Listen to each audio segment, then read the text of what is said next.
Rotarians, my pleasure today to introduce a couple of important topics. The Marianna Kistler Beach Museum of Art offers an in-depth look at Kansas art and brings art and artists from around the world to the heart of Kansas. Since its opening in 1996, the museum's collection has focused on art of Kansas and the region. And as noted, Linda, on the museum's website, the regional art in the beach collections, as well as art generally, provides a rich terrain for discussion across disciplines. The beach represents and presents encounters with art as opportunities for exploring the human experience.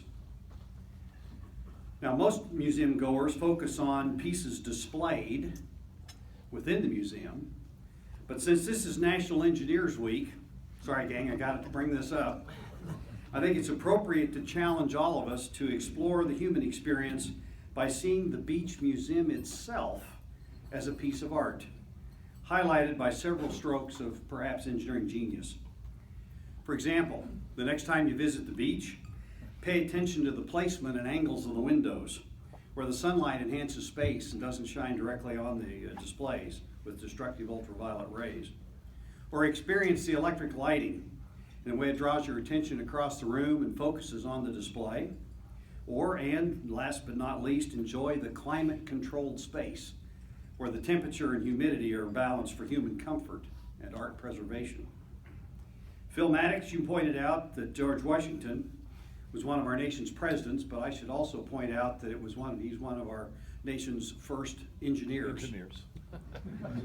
And as technical artists, engineers make a big difference in this world, and according to this week's national theme, engineers dream big. However, all of this engineering genius is but a footnote to the real genius of today's speaker, Don Lambert, who also dreams big. Some important things about Don. Exhibits of art by Kansans, which Don has organized, have been in nearly 400 places across the country, including the Smithsonian. His stories about Kansas have been in a dozen national magazines, and in 2007, he was nominated by the Kansas Governor Kathleen Sebelius, and he received the annual Arts Promotion Award from the National Governors Association. He's a storied author. I have a number of his books here, and they're available after he finishes speaking today. I think one of his favorites is this one, Homage to the Flint Hills, a gathering of art inspired by the tall grass prairie of Kansas, which also features, I think, one of the artists that he's talking about today, Jim Richardson. But to highlight just one aspect of Don's storied career, I read to you a 2002 quote from the Capital Journal editorial board. Quote, "At long last, John Stuart Curie is coming home, or at least his works of art are." Now, by the way, if you know the artist John Stuart Curie, it's spelled with a Y, and it's no relation to our famed athletic director, John Curry, spelled with an I-E, but I digress, so back to the quote. "Thanks to the tireless effort of Topecan Don Lambert, Curry's widow, Kathleen Curry, bequeathed more than 900 works by the Kansas-born artist to Kansas State University's Marianna Kistler Beach Museum of Art. It is the largest collection of Curry's work in the country and includes paintings, watercolors, drawings, lithographs, and page proofs for book illustrations." Continuing the quote, "What a coup. The state owes a big thank you to Don Lambert. Somewhere, John Stuart Curry is probably smiling to know that he's finally appreciated in his native state and that his work is now valued." Fellow Rotarians, please help me welcome a big dreamer named Don Lambert, who's going to tell us what's up at the beach. Don?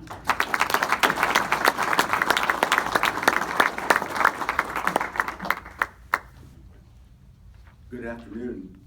Before I begin talking about the Beach Museum, and that may go on for hours, just a little warning, I want to thank Linda Duke, the director of the Beach Museum, and Karen Rogers, a longtime volunteer for the arts, for helping me smooth out some of my technical difficulties for my presentation today.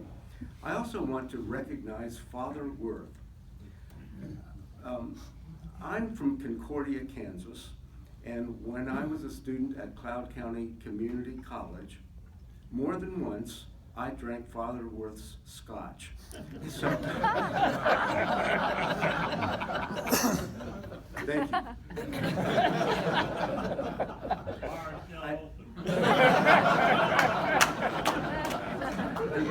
I think I was underage.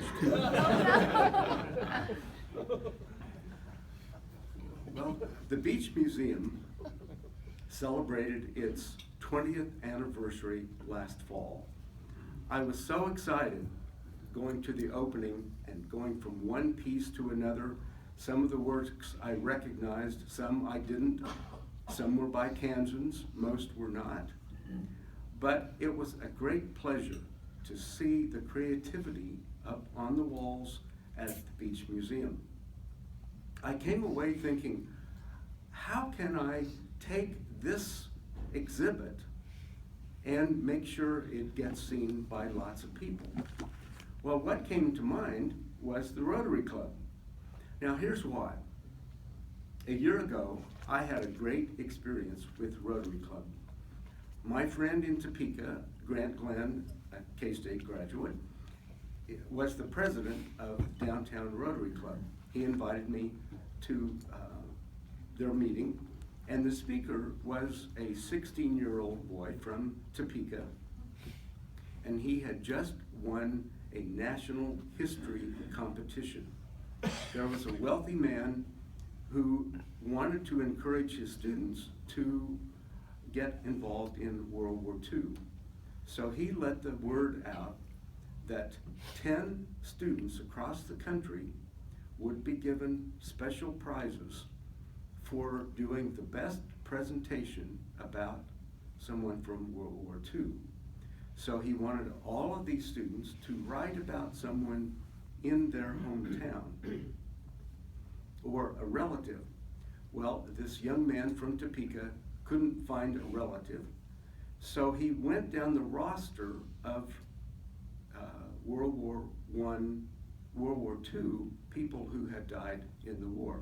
He came across one name in particular. It was Benjamin Franklin. I don't recall his last name, but we'll say Smith.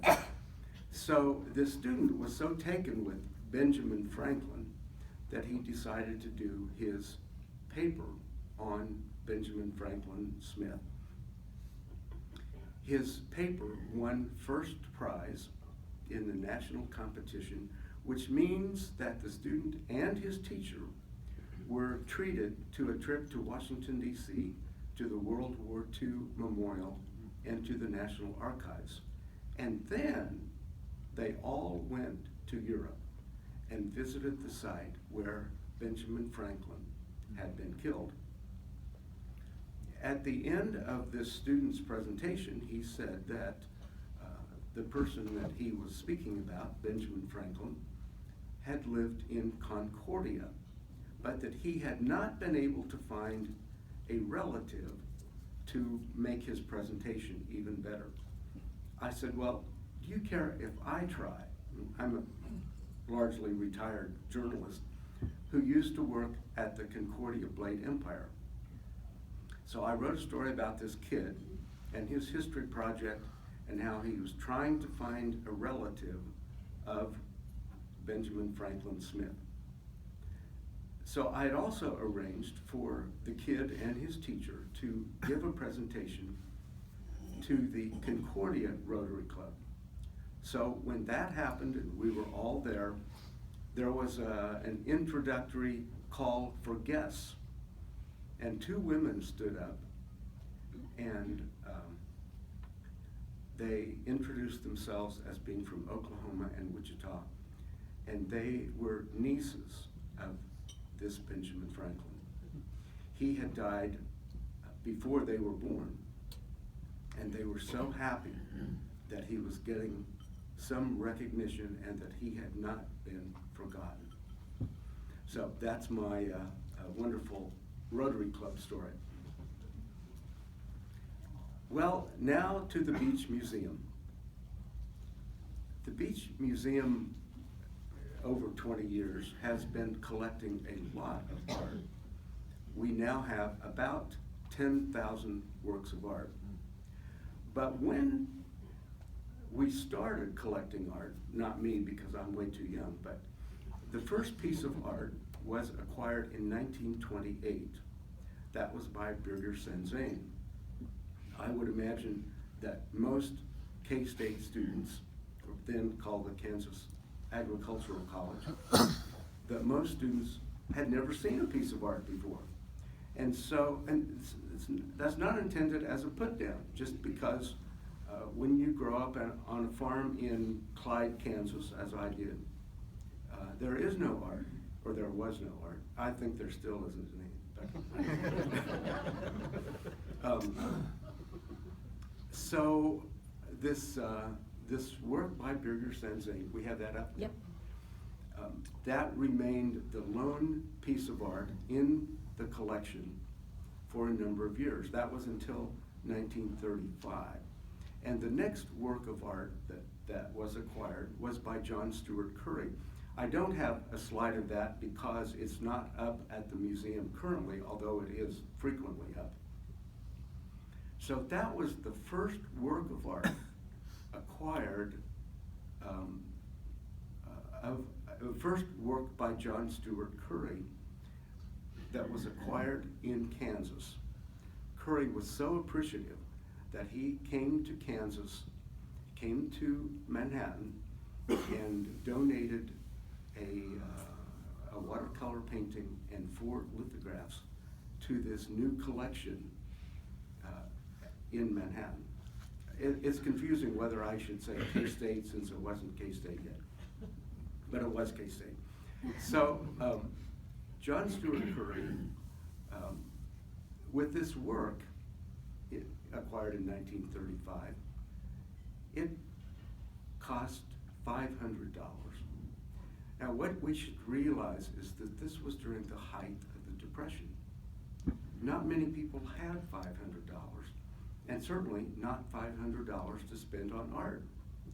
But the president of the college led the effort with a contribution of $50. The next slide I'll show you is by a wonderful African-American artist from Western Kansas. And he is significant to us today because of all of the things he did in his lifetime. He started out as a photographer and was part of the effort to document what was going on in Kansas and all across the country during the Depression. And then later, he was part of the group that went to Germany and helped open the concentration camps. And so he was in the first wave of photographers to see the horror that residents there had experienced. And that was Gordon Parks from Fort Scott, Kansas. Next. So we have the Oh, me. Gordon Parks up right now? Yeah, yeah, Okay, now you wanna go back to you? yeah. I started getting interested in John Stuart Curry at an early age just because I am interested in all Kansas artists. But I didn't get serious for quite a while. But something happened which brought Curry to my attention. I was taking art history courses at KU, and there was one painting up there that I just kept staring at. It was Curry's self-portrait. And the security guard at the Spencer Museum came up to me and said, "Hey, you look like him." Well, I could see that. And I had just seen Hal Holbrook do his famous impersonation of Mark Twain. So I thought, hey, I could do a Kansas character. I could do John Stuart Curry, since I look like him. Now, Curry wasn't my first choice. My first choice was Doc Brinkley, because one could do a great and entertaining performance as Doc Brinkley. But I chose not to because while it would be a great story, it's not the kind of uplifting quality that I wanted. And I won't go into Doc Brinkley's story at this point, except to say that I recently saw a new documentary film about Doc Brinkley, and it is titled Nuts. So I decided that it would be Curry, and I made my debut in the Kansas Senate in 1992. After that, I met Mrs. Curry. We became great friends, and she was 90 at the time and living in Connecticut, didn't like Kansas one bit. But after a while, she changed her mind, and she sat me down once and said, let's talk about what's going to happen to my work, to my husband's work after my death. She said, I could give it all to the Smithsonian, but that would be a drop in the bucket. I could give it to your new museum in Kansas. And so at her suggestion, I got with the K-State Foundation and others, and it was sealed. So upon her death, we received 950 works of art. K-State now owns 1,000 works by John Stewart Curry. And considering that our entire collection is 10,000, you can see how significant that Curry collection is for us today. We have, what's next? So do you want to show the Capitol building? Oh yeah, we have here the Capitol building with the famous John Stewart Curry mural, which we think is the most famous mural in America today. Next is a study for the mural that was a gift from Mrs. Curry. And it's a wonderful piece because it shows all the markings that Curry was doing, working out the details. I don't see it here, Don. It's in there, you just have to go on down, Linda. I saw it earlier. He's working out the details for the murals. Going on right now at K-State or at the Beach Museum is a seminar by students in the art department who are spending the entire session studying John Stewart Curry. And they are being led by Liz Seaton, the curator at the Beach Museum. And so we have two works side by side, which are early Curry works. This particular seminar features Curry's earliest works when he was known primarily as a drawer. And we have this large painting. I'm probably messing up Linda's order. This large painting that's probably 15 feet wide, and it was done as part of a travel promotion. And so all around it are places where people could visit or were being encouraged to visit, also by Curry. What's significant about these early works is that they show how well Curry could draw, even as a young man. And there's a reason for that. Curry's father had attended KU and was a classmate of William Allen White, but Curry's mother had attended the Kansas College of Agriculture, and she had taken a drawing course every semester. So we're able to see maybe where Curry got his interest and ability to draw. It was from his mother here on campus. So this is the drawing of Fallen Man in the magazine? Yes, this is one of Curry's early works. It's an illustration for a kind of Wild West magazine that's called Fallen Man. Next. Well, Pastor Ledbetter? Oh yeah. This is a wonderful wonderful photograph of Pastor Ledbetter by Gordon Parks. And then Shirley Smith, isn't it? Oh One of my favorite artists, Shirley Smith.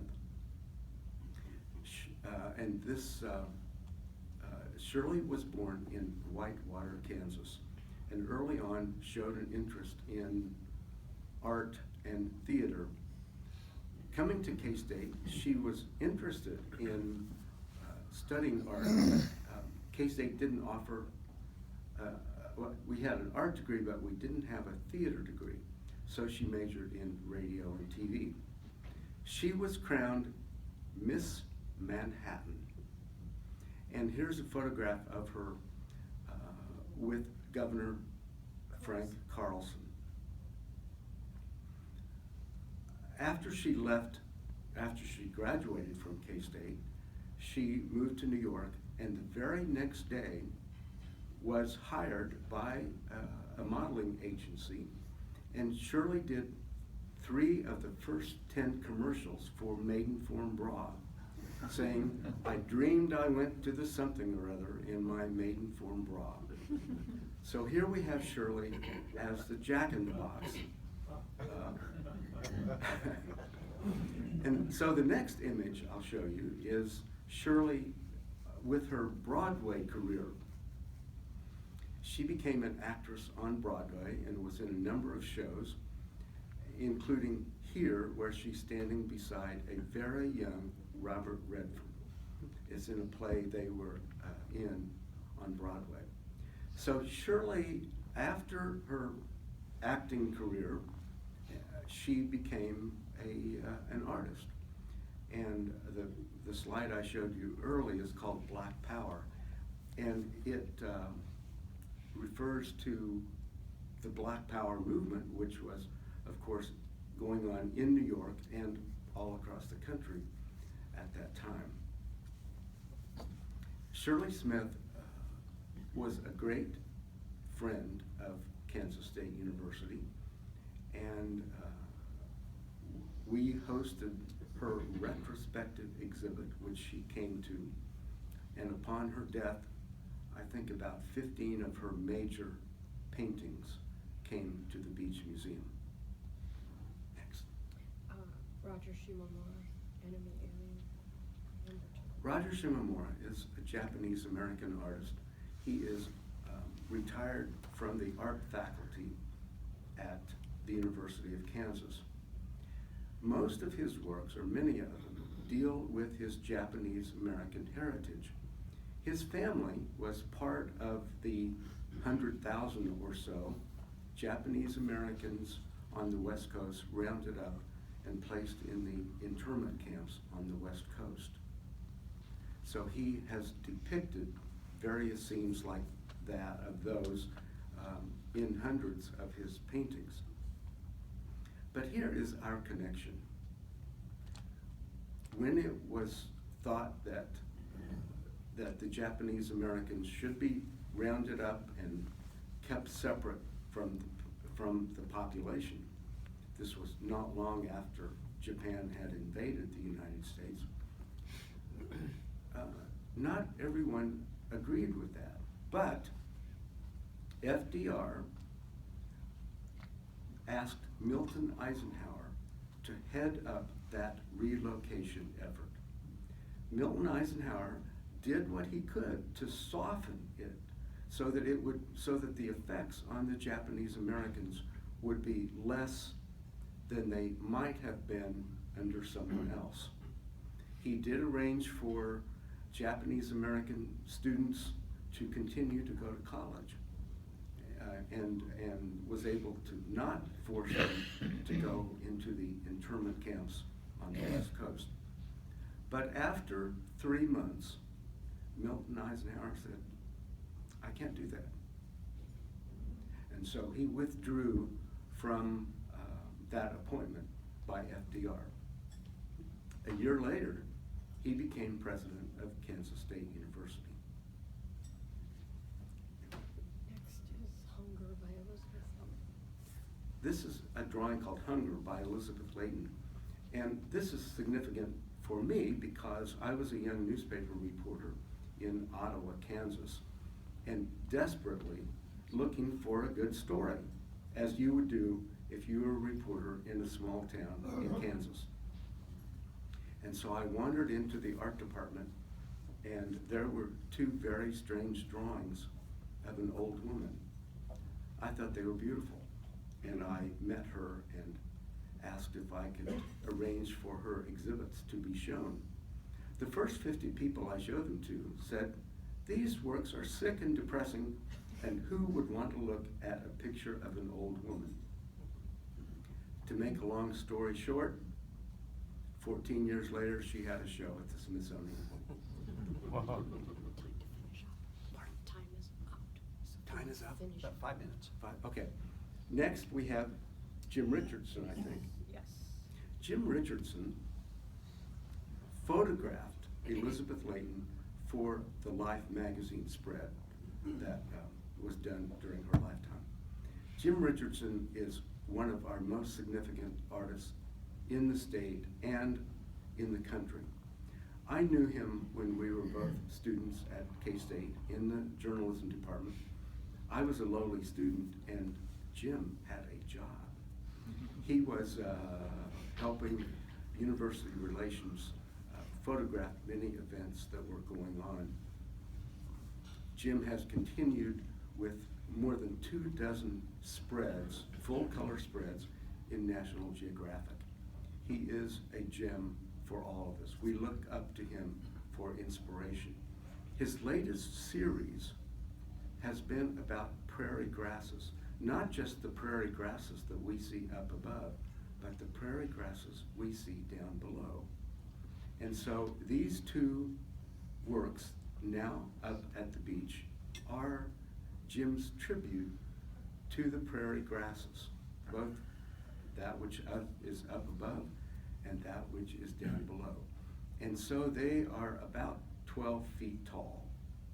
And it's great because most of us never see the prairie grasses that are beneath. So I hope that you see those prairie grass photographs. And now I'm going to ask Linda to tell about the last two works that we're showing slides of. Thank you, Don. Yeah, Don included 2 slides of our current exhibition that just opened a few days ago. It's called Kansas Veterinarian at Work, a portrait by Tom Moore. Tom Moore has been an American photographic artist traveling all over the country for many years. He did attend K-State for a year when he was young and formed a deep friendship with a man named Lee Penner, who graduated from K-State Veterinary School and has been a practicing large animal veterinarian in our area for many years now. And so Tom would occasionally come back to Kansas and spend a few weeks following his friend, Dr. Penner, on his rounds and photographing that. And he put this group of photographs together as a tribute and a portrait to Dr. Penner and to the ranchers and farmers of our area. And I'm going to just show one more. And some of you may recognize that picture graces the Anderson side of our building right now on a large banner. And next to it is a very large banner of John Stuart Curry's Kansas pasture. It shows a group of Herefords relaxing in the shade. And I have joked with Dan and Beth Bird because they helped us purchase that wonderful John Stuart Curry painting a few years ago. And they also came forward to sponsor the Tom Moore exhibition. And so I told them, thanks to you, we have a bovine theme on the side of our museum, and I don't know if there is another art museum that has that. So I hope you'll come by to see it. It's really an enjoyable exhibition. Thank you.